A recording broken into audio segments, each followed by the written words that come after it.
Apparently, owning a lake cabin and having friends is now a crime. My neighbor called 911 and told police I was hosting a dangerous gathering of 30 wild strangers. Reality check, it was 12 guys eating grilled fish and talking about back pain. Then she claimed I was illegally monopolizing the community dock, which, fun fact, was built by my grandfather. That's when she made her power move, handed me a fake fine from a fake HOA she invented herself. I thought I had a weekend reunion. Turns out I walked into a petty dictatorship run by a woman with a clipboard and zero chill. Ever had a neighbor so delusional they tried to charge you rent on your own land? Comment below with your wildest HOA or neighbor horror story. I need to know I'm not the only one who got surprise governed. Now let me set the scene properly. My name's Daniel Bailey, and I inherited this beautiful lake cabin from my grandpa about 5 years ago. The place sits on pristine waterfront property in Minnesota, complete with a private boat dock that Grandpa built back in the 80s. I work as a boat restoration specialist, so this place is perfect for me, half home and half workshop. Every summer, I host this reunion with my college buddies. Just a quiet weekend of fishing, grilling, and catching up on life. We're all in our 30s now, so the wildest thing we do is argue about whose turn it is to buy beer. This particular Saturday started like every other reunion. 12 guys, same as always, gathering around the grill while I cooked up the walleye we'd caught that morning. The conversation was typical middle-aged guy stuff, talking about kids, mortgages, and how our backs hurt more than they used to. Tom Bradley, my quiet neighbor who owns the local hardware store, had even stopped by earlier to say hello. Everything was peaceful, exactly the way these weekends should be. That's when the squad car pulled into my driveway. Officer Robert Dawson stepped out, looking slightly embarrassed. "Hey Daniel, sorry to bother you, but we got a call about a massive party going on here. Reports said there were 30+ people, loud music, possible drug activity." I gestured to my 12 friends who were quietly eating fish and looking confused. "This is it, officer, just our annual reunion dinner." Robert looked around, counted heads, and shook his head. "Well, someone called about a major disturbance. Mind if I just do a quick walk around to cover my bases?" I told him no problem, knowing he wouldn't find anything because there wasn't anything to find. As Robert was finishing his unnecessary inspection, I noticed movement from the rundown rental house about 100 yards away. There she was, standing on her porch with binoculars, taking photos like some kind of surveillance operative. The woman looked to be in her late 30s, wearing clothes that somehow managed to be both flashy and disheveled at the same time. Her hair looked like she'd been too angry to bother combing it properly. This was my first real look at Rachel Smith, though I didn't know her name yet. What I did know was that she was watching my property with the intensity of someone planning an invasion. Robert finished his walk around and came back shaking his head. "Everything looks fine here, Daniel. Whoever called this in either has very different ideas about what constitutes a crowd, or they're seeing things that aren't there. You guys have a good evening." As soon as the squad car pulled away, the woman with the binoculars started marching across the grass toward my property. She was carrying a clipboard and wearing an expression that suggested she thought she was about to deliver some kind of divine justice. My friends started exchanging glances, the kind of looks that said they were ready to pack up and avoid whatever drama was about to unfold. "Excuse me," she called out, waving her clipboard like a weapon. "You can't have that many people here without proper permits. This is community property and there are rules." I walked over to meet her at the edge of my yard, keeping my voice calm and friendly. "Hi there, I'm Daniel Bailey. This is my family's property and we're just having a quiet dinner." She looked at me like I'd just claimed to be the King of England. "I don't care whose name is on some old papers. There are community guidelines and you're violating them. I'm Rachel Smith, president of the Lakeshore Community Association, and I'm here to inform you that gatherings of more than 6 people require prior approval." I stood there for a moment, processing what she'd just said. Community association? I'd lived here for 5 years and never heard of any such thing. The property had been in my family since before there even was a community to associate with. But something about the way she said it, with such absolute confidence in her authority, told me this woman was going to be a problem. What she didn't know was that she was also about to become a solution to a problem I didn't even know I had yet. You see, I was already starting to think about how someone this determined to control my dock might be willing to pay for the privilege. The next morning, I found an envelope in my mailbox. Inside was an official-looking document that read, "Violation Notice, Unauthorized Use of Community Dock. You have 48 hours to pay $500 fine or face serious consequences." Signed, Lakeshore Community Association President, Rachel Smith. I held the paper, reading it twice to make sure I understood correctly. This woman was trying to fine me for using my own property. That's when I realized Rachel Smith wasn't just a problem neighbor. She was about to become the best business opportunity I'd ever stumbled into. The first thing I did was research this Lakeshore Community Association that Rachel claimed to represent. After spending an hour online and making a few phone calls to the county office, I discovered something fascinating. It didn't exist. No legal registration, no official status, no authority whatsoever. Rachel Smith had essentially crowned herself president of an imaginary organization and was now using that fictional title to try to control my property. The beautiful thing was she was creating a paper trail of her own scam with every fake notice she sent me. 2 days after the violation notice, Rachel showed up at my door again, this time with backup. She had Tom Bradley with her, though he looked about as comfortable as someone being forced to attend his own funeral. Rachel was carrying a clipboard and a measuring tape, acting like some kind of official inspector. "We need to discuss your dock situation," she announced, as if she were conducting a business meeting rather than trespassing on my property. I invited them to sit on my deck, curious to see just how deep this rabbit hole went.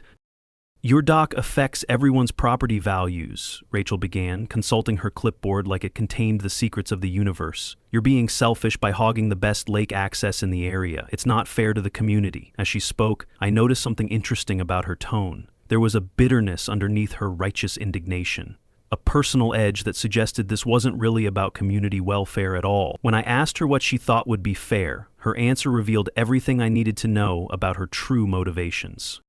"People like me have been excluded from nice things our whole lives," Rachel said, her voice taking on a sharper edge. "I've been renting that house for 3 years, watching you host parties on your fancy inherited property, while the rest of us get nothing. You didn't earn that, Doc. You just got lucky with your family connections. Meanwhile, people who actually need lake access have to go without, because you're too selfish to share." The mask was slipping, and I could see the real Rachel underneath, someone who felt entitled to other people's property because life hadn't given her the same advantages. I realized then that Rachel's campaign wasn't about community rights or property values. It was about jealousy, pure and simple. She looked at my inherited cabin and saw everything she felt she deserved but couldn't afford. The fake HOA authority was just a tool to legitimize what was essentially an adult temper tantrum about not getting her way. This woman genuinely believed that wanting something badly enough should be sufficient grounds for taking it from someone else. She wanted me to either share the dock with all the neighbors or pay a monthly community contribution of $150. When I suggested a reasonable compromise, like just giving neighbors a heads up when I was planning larger gatherings, she rejected it immediately. This woman didn't want solutions. She wanted control and money, and she wanted them for the simple reason that she felt entitled to them. While Rachel was presenting her demands, Tom Bradley kept shifting uncomfortably in his chair. Eventually, he leaned over and whispered, "She made me come here, Daniel. I don't agree with any of this." That's when I learned something interesting about Rachel's community support. She'd been pressuring neighbors to back her crusade, promising them that once she got me to give up my dock rights, everyone would get free access to the lake. The problem with that promise was that she had no legal ability to deliver on it, which meant she was essentially running a con game on the entire neighborhood.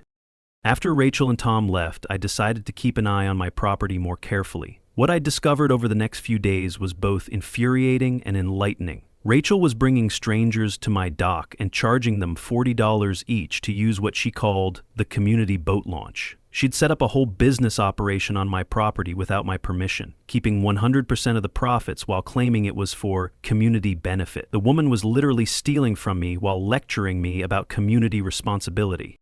I watched through my workshop window as Rachel conducted her illegal business. She'd developed quite the sales pitch, telling customers that the dock was a community resource that she managed on behalf of the neighborhood. She even had business cards, though I couldn't see what they said from my vantage point. What struck me most was how confident she seemed, as if she genuinely believed she had the right to profit from my property. That confidence was about to become very expensive for her. Instead of confronting Rachel immediately, I decided to document everything. I set up a few security cameras around the dock area, nothing fancy, just enough to record her activities. Every time she brought customers to my property, every cash transaction, every lie she told about owning the dock, it was all being recorded.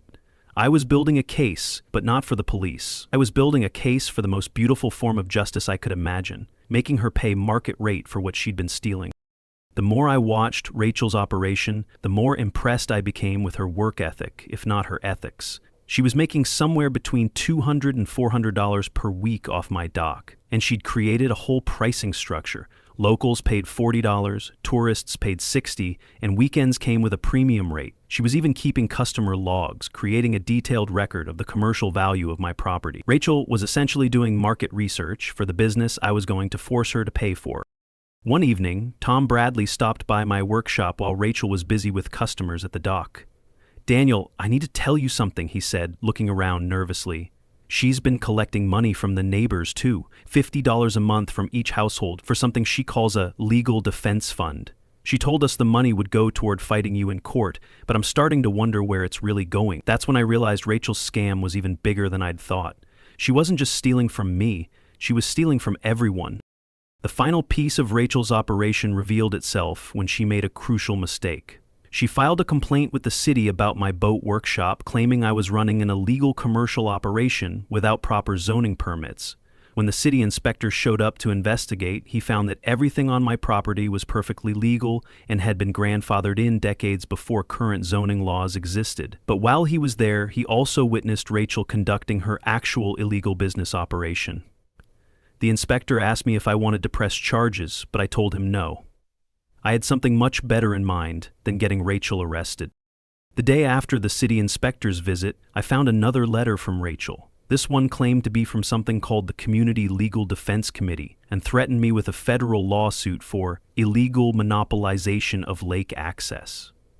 The letterhead looked official enough, but when I researched the address, it led right back to Rachel's rental house. She was creating increasingly elaborate fake organizations to support her harassment campaign, and each new letter was just more evidence for the case I was building against her.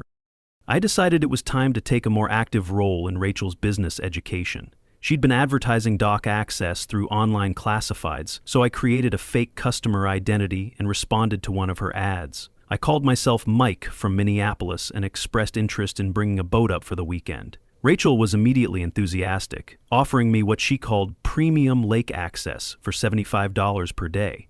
We arranged to meet the following Saturday morning.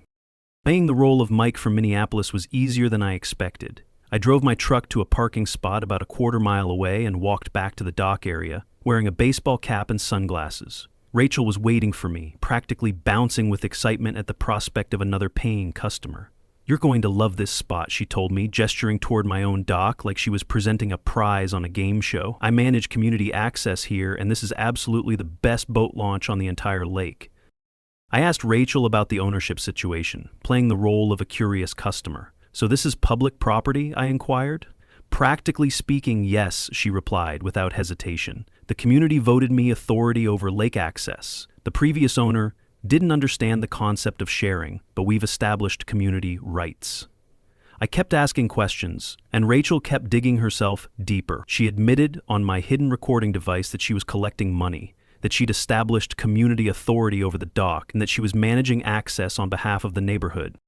The most beautiful part of Rachel's confession was how detailed she got about her business model. She explained her pricing structure, her customer screening process, and her long-term plans for expanding access.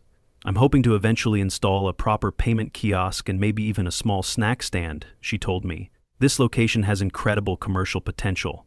I almost laughed out loud. Rachel was not only stealing from me, she was planning to expand her theft into a full-scale business operation. After I paid Rachel the $75 and got my receipt for dock access, I walked back to my truck with a recording that would change everything. Rachel had just admitted to running a business on property she didn't own, collecting money under false pretenses, and making plans for future commercial development without any legal authority. She'd also established the market value of dock access at $75 per day, which was going to be very useful information when I started charging her rent. That evening, Tom Bradley knocked on my workshop door with a concerned expression. "Daniel, I need to apologize for getting dragged into Rachel's schemes, and I need to tell you something important." He went on to explain that Rachel had collected $50 each from 6 different households for her fake legal defense fund. She'd promised the neighbors that once she won the lawsuit against me, everyone would get free dock access forever. The total amount she'd collected was $300, money that was supposed to go toward fighting me, but had actually gone straight into her personal account. The picture was becoming crystal clear. Rachel wasn't just some angry neighbor with boundary issues, she was running a systematic fraud operation that targeted both me and the entire community. She was stealing from my property, lying to customers about ownership, and embezzling money from neighbors under false pretenses. The beautiful irony was that every crime she committed just made my future victory more profitable and more satisfying. I spent the rest of the week documenting Rachel's activities with renewed purpose. I had videos of her conducting illegal business on my property, audio recordings of her admitting to fraud, and witness statements from neighbors who'd been scammed. But I still wasn't ready to play my hand. Rachel was going to make one more crucial mistake, and when she did, I was going to be ready to turn her from a thief into a paying customer. The opportunity came when Rachel got even more ambitious. She filed another complaint with the city, this time claiming that my boat restoration work violated zoning regulations. When the inspector came out for the second time, he was clearly annoyed at having to deal with what he correctly identified as neighbor harassment. After confirming again that all my activities were legal, he witnessed Rachel in the middle of conducting another illegal transaction. "Sir," he said to me, "that woman is clearly running an unauthorized business on your property. Are you sure you don't want to press charges?" I smiled and told him I had a better idea. 3 days after the second city inspection, I was working in my shop when I heard car doors slamming in my driveway. I looked up to see Rachel marching toward my property with Officer Robert Dawson trailing behind her, looking like a man who'd rather be anywhere else in the world. Rachel was practically vibrating with righteous indignation, carrying a folder full of papers and wearing an expression that suggested she thought she was about to deliver the ultimate justice. "Officer, I want to make a citizen's arrest," Rachel announced, pointing at me like I was a fugitive she'd tracked down. "This man is stealing from our entire community. He's illegally monopolizing the dock and running an unauthorized business." She was gesturing wildly with her folder, papers fluttering in the breeze like confetti at a very strange parade. Officer Dawson looked at Rachel, then at me, then back at Rachel, with the patient expression of someone who dealt with difficult people before. "Ma'am, I'm going to need you to show me some evidence of community ownership before I can take any action," Officer Dawson said, his voice carefully neutral. Rachel's response was to launch into what could only be described as a performance art piece about maritime law and sovereign citizen rights. "As a sovereign lakeshore citizen, I hereby place this man under maritime arrest for violations of community water access statutes," she declared, apparently unaware that she was making up legal terminology as she went along. Officer Dawson's eyebrows rose slightly, which I was learning was his version of expressing complete incredulity. "Ma'am, there's no such thing as a sovereign lakeshore citizen, and we're not in maritime jurisdiction. This is a freshwater lake in Minnesota, not international waters. Also, citizens' arrests can only be made for felonies committed in your presence, and I don't see any evidence of felonious activity here." Rachel was undeterred by these minor details, like facts and actual law. "He's committed theft of community resources, which is clearly a felony under the Community Access Protection Act," she insisted, waving her folder like it contained official documentation rather than what I suspected were printouts of random internet articles about property rights. "I demand that you arrest him immediately and impound his illegal dock." "Ma'am," Officer Dawson said with admirable patience, "there is no Community Access Protection Act, and private docks cannot be impounded unless they violate specific environmental regulations. What I really need from you is proof that this dock belongs to the community rather than to Mr. Bailey here." That's when Rachel made her fatal error. Instead of producing documentation she didn't have, she launched into a passionate speech about community rights and moral obligations that revealed just how disconnected from reality she'd become. "Everyone knows this dock belongs to all of us. It's been shared property for years. Just because his name is on some old papers doesn't mean he can exclude the community. Property is theft, officer. This man is literally stealing from every family in this neighborhood."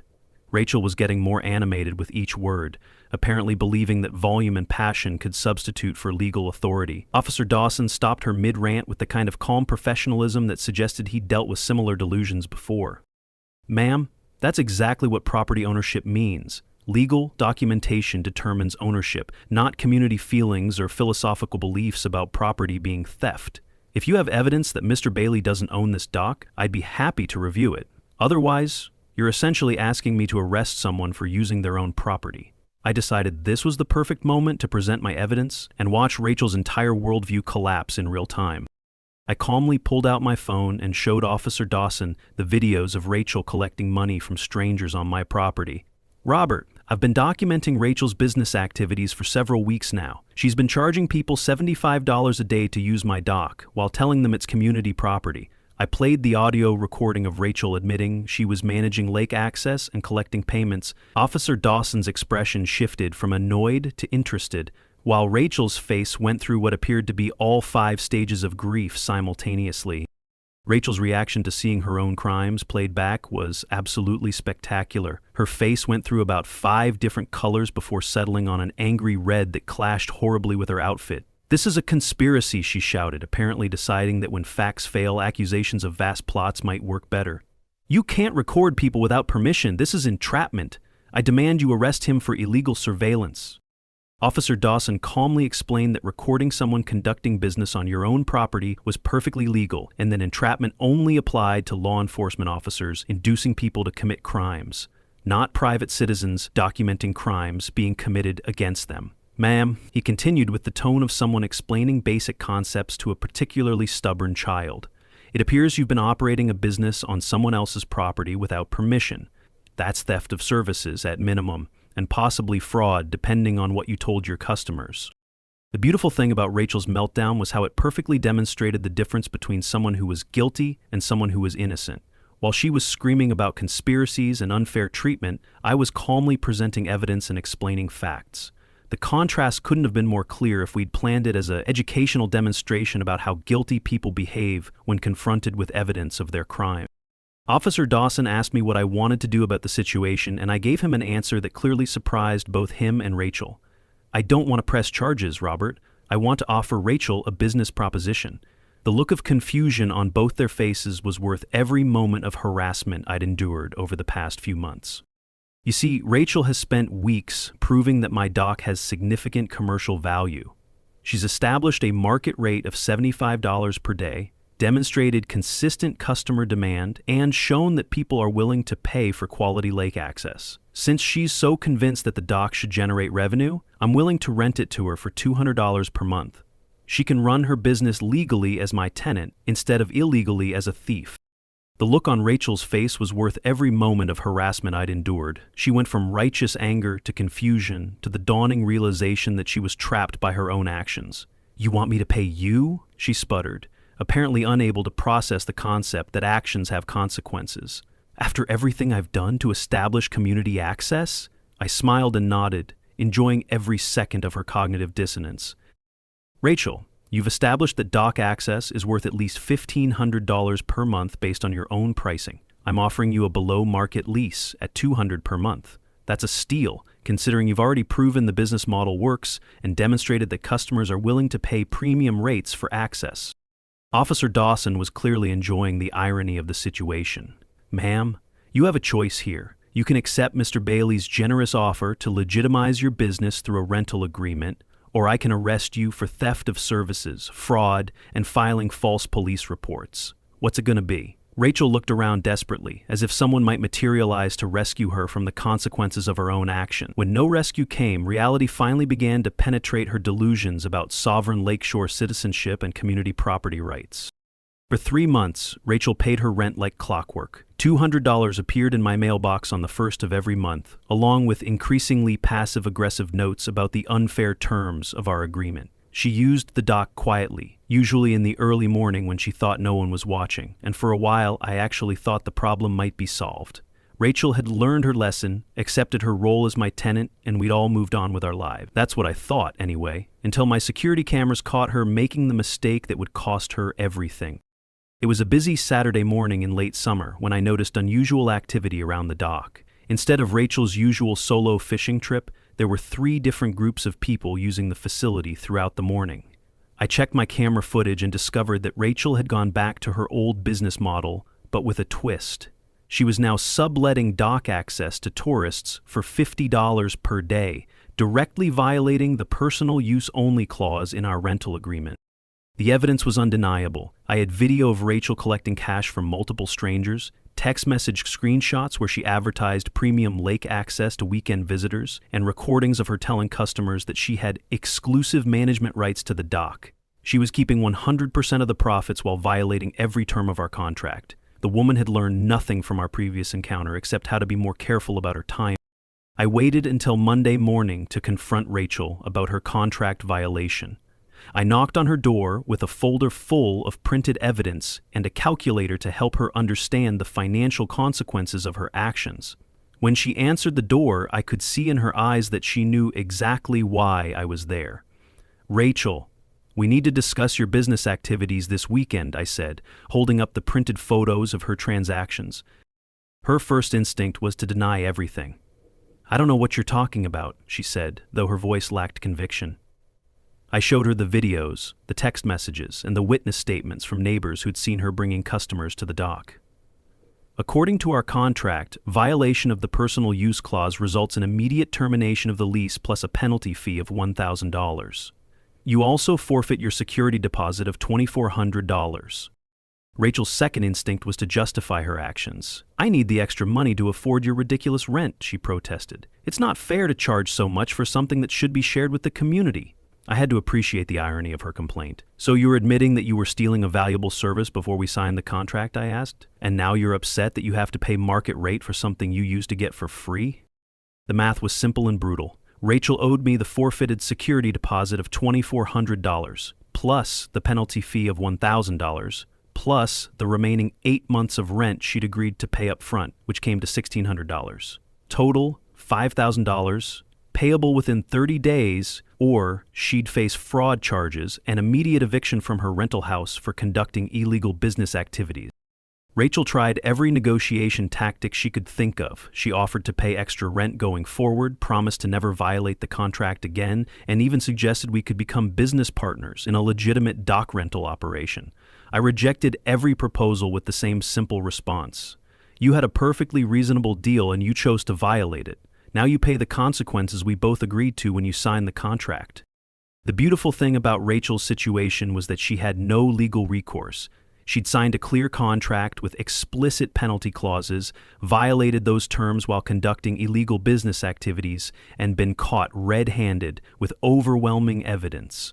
Any lawyer would have told her to pay up and consider herself lucky that I wasn't pressing criminal charges. The woman who'd spent months trying to steal from me was now legally obligated to pay me $5,000 for the privilege of having learned an expensive lesson. Tom Bradley stopped by that evening to check on the situation. "I heard Rachel's moving out," he said. "Is it true that she owes you $5,000? I confirmed the details, and Tom just shook his head in amazement. "You know, Daniel, when this whole thing started, I thought you were just going to call the police and have her arrested. I never imagined you'd turn her into a customer and then make her pay penalties for bad behavior." That's the most creative justice I've ever seen. The next 3 weeks were fascinating to watch. Rachel scrambled to raise $5,000 through every means available to her. She sold her car, borrowed money from relatives, took on extra work shifts, and probably had to explain to everyone why she suddenly needed such a large amount of cash. Every day that passed was another reminder of the expensive lessons she was learning about the consequences of trying to steal from people who were smarter than you. On the last day of the 30-day deadline, Rachel appeared at my door with an envelope full of cash. Her hands were shaking as she counted out $5,000 in 20s, 50s, and hundreds, the physical representation of her complete and total defeat. I counted the money slowly, making sure every bill was accounted for, while Rachel stood there watching her hard-earned cash change hands. "Thank you for your business, Rachel," I said as I handed her a receipt. "I hope this experience has been educational." The $5,000 Rachel paid me wasn't just money, it was startup capital for the most satisfying business venture I'd ever undertaken. Combined with the $2,400 security deposit and the $600 in rent she'd actually paid, I had a total of $8,000 that had come directly from the woman who'd tried to steal my property. There was something beautifully poetic about using a thief's money to build a legitimate business on the very property she'd tried to claim. I used Rachel's unwilling investment to transform my simple family dock into a proper boat rental facility. I installed professional-grade lighting for evening use, improved the parking area, and added security features that would protect both the property and the customers. The irony wasn't lost on me that Rachel's illegal business model had actually been pretty sound. She'd just been running it on someone else's property without permission. Now I was going to do it right, and she'd funded the whole operation. The business took off immediately. Word spread through the lake community that Bailey's Boat Launch offered premium access with fair pricing and professional management. Unlike Rachel's fly-by-night operation, I had proper insurance, legal permits, and a reputation for honest dealing. During peak season, I was earning $1,500 per month in rental fees, plus additional income from boat storage and minor repair services. Rachel had inadvertently proven that there was strong market demand for quality lake access. Tom Bradley became my first official business partner after witnessing the entire Rachel saga from start to finish. "Daniel, I've never seen anyone turn a problem into a profit center like you did," he told me. "If you're looking for investors, I'd like to buy in." Tom's hardware store knowledge proved invaluable for maintenance and improvements, and his reputation in the community helped attract customers who might have been skeptical of a newer operation. 6 months after Rachel's final payment, I received a phone call that proved some people never learn their lessons, no matter how expensive those lessons become. "Hi Daniel, this is Rachel," the voice said, as if we were old friends catching up. "I wanted to talk to you about a potential business opportunity."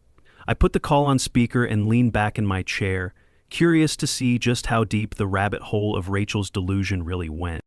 "I've been thinking about our previous arrangement," Rachel continued, "and I believe there might be room for us to work together in a mutually beneficial way. I have experience managing lake access, and you have the property. We could potentially split the profits 50-50 on a new rental operation." I had to admire her audacity, even as I marveled at her complete failure to understand the situation. "Rachel," I said, "are you referring to your experience of stealing from me and then paying me $5,000 in penalties?"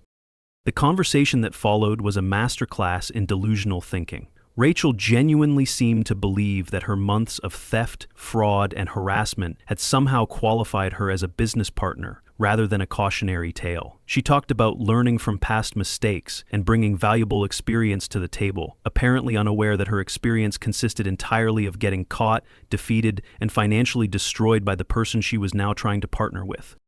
I let Rachel finish her pitch before delivering my response. "Rachel, I appreciate the call, but I prefer customers who pay their bills up front rather than partners who steal money and then get caught. My business is doing great with honest customers and reliable partners. I think you'd be better served focusing on your own financial recovery rather than planning new ventures that might not work out as well as you hope."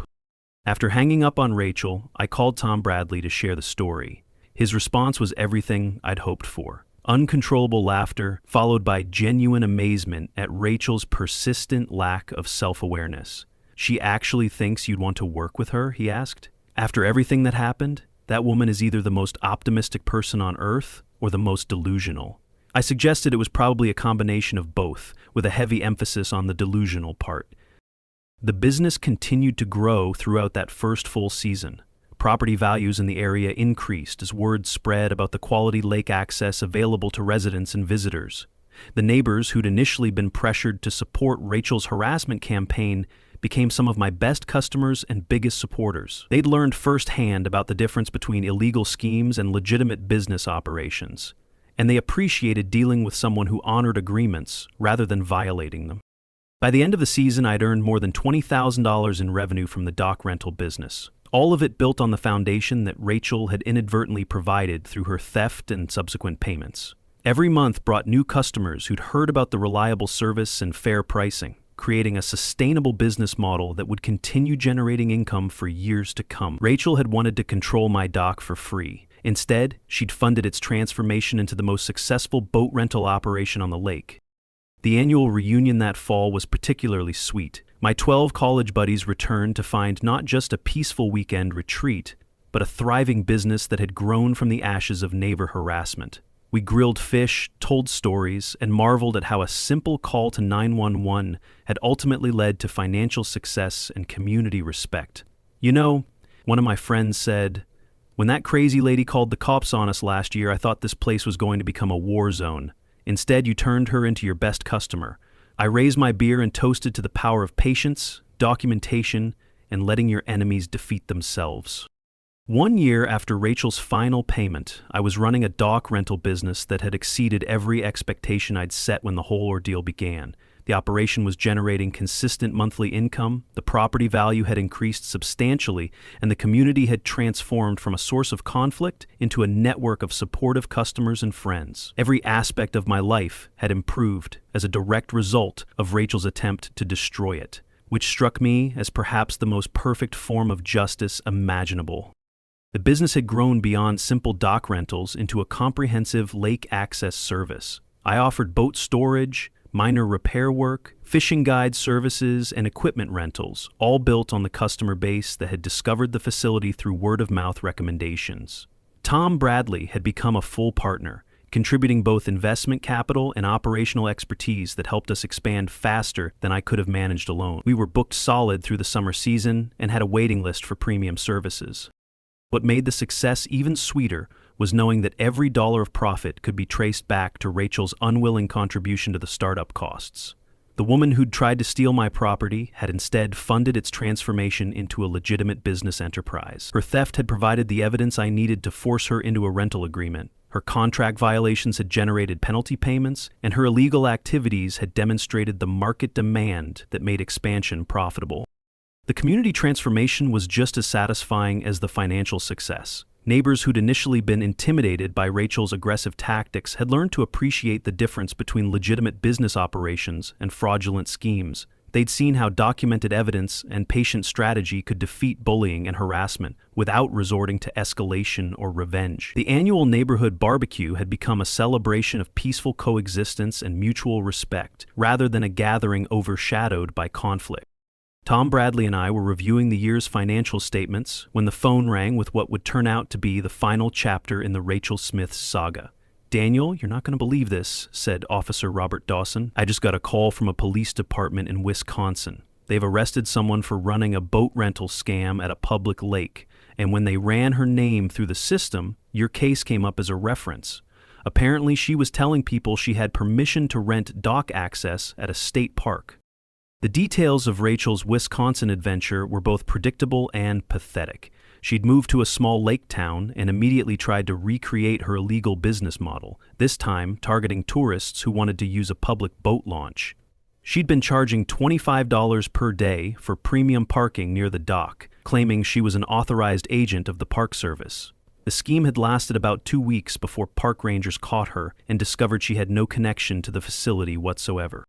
"The best part," Officer Dawson continued, "is that when they arrested her, she tried to explain that she had experience managing lake access in Minnesota. She actually used your situation as a reference, claiming she'd successfully operated a boat rental business here. The Wisconsin cops called me to verify her story, and I had to explain that her successful operation consisted of stealing from you until you forced her to pay $5,000 in penalties." I thanked Officer Dawson for the update and immediately called Tom to share the news. We both agreed that Rachel's latest arrest was the perfect ending to her story of expensive education in property rights and business ethics. She'd learned nothing from her Minnesota experience except how to find new ways to get caught breaking the same laws in different states. Some people, it seemed, were determined to learn every lesson the hard way, regardless of how much those lessons cost. The call from Wisconsin got me thinking about the broader implications of Rachel's behavior. In her mind, she'd probably convinced herself that she was the victim of our encounter, rather than the perpetrator of multiple crimes. She'd likely rationalized her theft as community activism and her penalties as unfair persecution, which explained why she'd immediately tried to recreate the same illegal activities in a new location. People like Rachel never really learn. They just find new targets and new justifications for the same destructive behavior. That evening, as I was closing up the dock facility after another busy day of legitimate business, I reflected on how dramatically my life had changed since that first 911 call. What had started as a simple neighbor dispute had evolved into a masterclass in turning problems into opportunities. Rachel's harassment had forced me to document my property rights. Her theft had demonstrated market demand for dock access, and her penalties had provided startup capital for a business I'd never planned to create. The final irony was that Rachel had gotten exactly what she'd originally wanted, just not in the way she'd expected. She'd wanted to control lake access and profit from dock usage. Instead, she'd created a situation where someone else controlled lake access and profited from dock usage using her own money. She'd wanted to teach me a lesson about community sharing. Instead, she'd learned an expensive lesson about property rights and legal consequences. Every goal she'd set for herself had been achieved by her intended victim rather than herself. As I locked up the facility and headed back to my cabin, I thought about the 12 college buddies who'd innocently triggered this entire saga by simply eating grilled fish at my annual reunion. They'd return in a few months to find that their quiet weekend retreat had become the headquarters of a thriving business empire, all because one angry neighbor had made the mistake of calling 911 about too many guests. Rachel Smith had tried to destroy my peaceful lake life and instead had funded my early retirement plan. The lesson, I realized, wasn't just about standing up to bullies or protecting property rights. It was about the power of patience, documentation, and strategic thinking in the face of seemingly overwhelming harassment. Rachel had all the advantages when our conflict began. She had community support, apparent legal authority, and the initiative of the first attack. But she'd also had greed, dishonesty, and a fundamental misunderstanding of both law and human nature. In the end, those character flaws had been more powerful than any tactical advantage she'd possessed. And that's how a 911 call about 12 guys eating fish turned into an $8,000 windfall in a thriving boat rental business. Rachel thought she could bully me into giving up my family's dock, but instead she became my first unwilling investor and my most expensive customer. Sometimes karma doesn't just come around, sometimes it comes with a business plan and monthly revenue projections. If you enjoyed this story of strategic revenge and poetic justice, make sure to like and subscribe for more tales of bullies learning expensive lessons. And Rachel, if you're watching this from whatever jail cell you're currently occupying, I want you to know that my business is doing great. Thanks for asking.